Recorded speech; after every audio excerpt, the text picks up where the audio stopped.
So, as we're following the developments in the Middle East, so now we're awaiting Israel's projected response to Iran's attack on October 1st. Now, everybody's been suggesting different, scenarios, like obviously Iran's oil field, which supplies Russia and China. 90% of their oil supply comes from Russia, if not in its entirety, which has the Americans in the West looking at Iran sideways, that they are supplying oil to Russia, ballistic missiles to Russia, oil. The Chinese are spending money with the Iranians in regards to oil, and it's really threatening the dominant petrodollar in the area.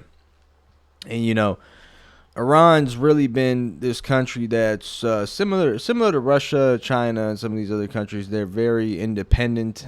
They don't depend on anybody. They don't depend on American hegemony or the West. Or the global economy. They kind of do things their way, and that's how they run their country. Now, that's a threat to some of these globalists. Let's keep it all the way real. So now they've become, public enemy number one. So, anyways, the oil fields would be a huge hit on Iran if Israel were to be dumb enough to strike that, because what October 1st really showed us is that Iran could overwhelm the Iron Dome. They can cause havoc hour after hour, like that 10 or 13 minutes where those missiles rain down on Israel. Imagine that coming in every single 30 minutes to an hour. You got America that's going to spend $1.2 billion. Think that's how much they spent trying to defend Israel from getting hit with those missiles. Let's take a look at this video right here. Yeah, roughly around there. That's not sustainable.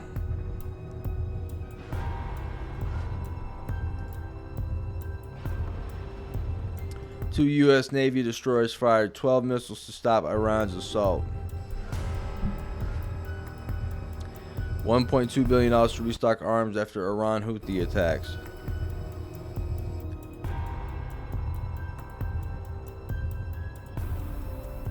Yeah, and by the way, the U.S. has run out of ammunition after trying to help thwart Iran's attack, which 90% of the missiles landed, according to sources.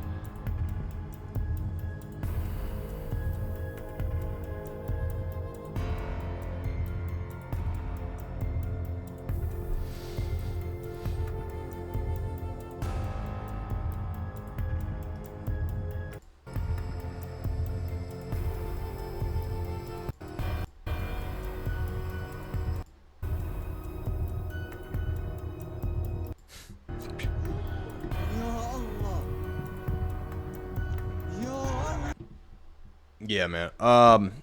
Definitely not sustainable for anyone, literally, for both Israel and the West, and the economy would just, and this is another thing. If they do decide to hit the oil fields, Iran could simply target the Saudi Arabian oil fields, right? The Gulf states, and they can make sure that this is going to be a tough winter for us when gas prices are $20 a gallon, after they've just obliterated the Gulf states' oil rigs.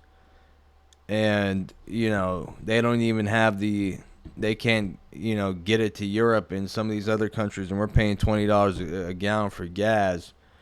But, it's just, this whole thing's a mess.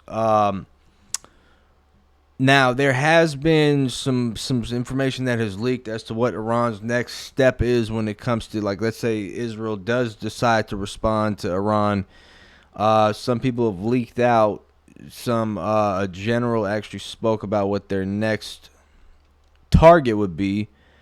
and it looks like it would be um, Israel's energy infrastructure. Okay. And that'll cause literally an economic collapse in the state of Israel. Literal economic collapse. Let me look at this video. Let me find this video here really quick. Uh, Here we go.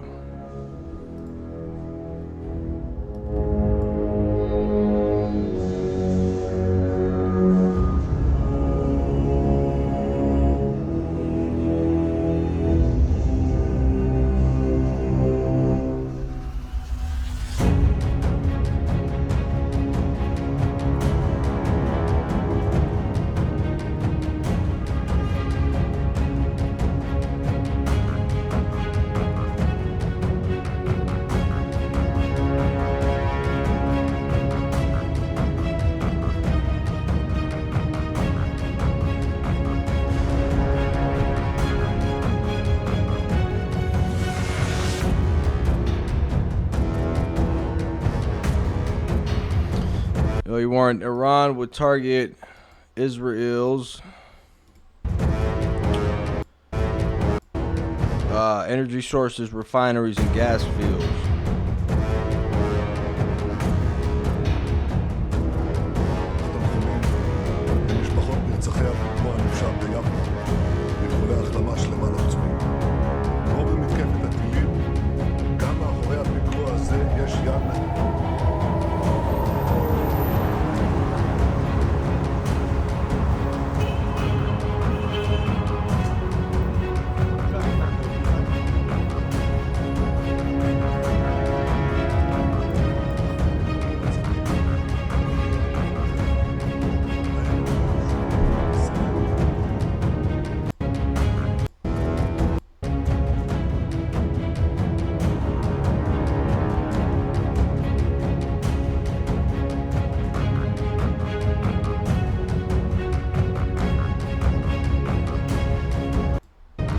Yeah, so there's several ways that they could go about doing this. They could target,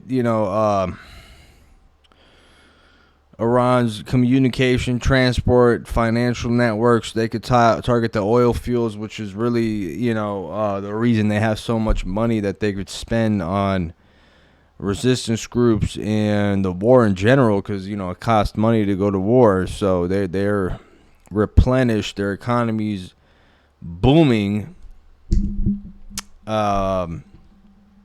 Unlike it was with the Trump administration, where he was sanctioning them and was doing some, was making major deals with Russia, and they didn't have the economic capability to go to war, and now they do.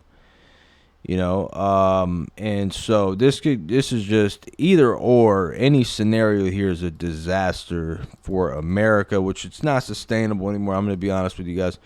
$1.2 billion to thwart a 13 to 15 minute attack on Israel, and you're telling me right now, and they weren't even able to thwart it, right? And it's just interesting how, they could do this literally every 30 minutes. They're dropping the same amount of missiles, striking Israel with accuracy, passing through the Iron Dome. Radar's not even detecting that it's even there. The hypersonics, you really can't even stop those. They're just going to, and Iran's only spending like $10 million for this whole operation, while the U.S. and Israel is spending billions. And you think they're going to be able to sustain doing that for long periods of time if Iran starts raining thousands of missiles at a time every 30 minutes and people are running into bomb shelters? Get the hell out. Like, it just doesn't even make any sense.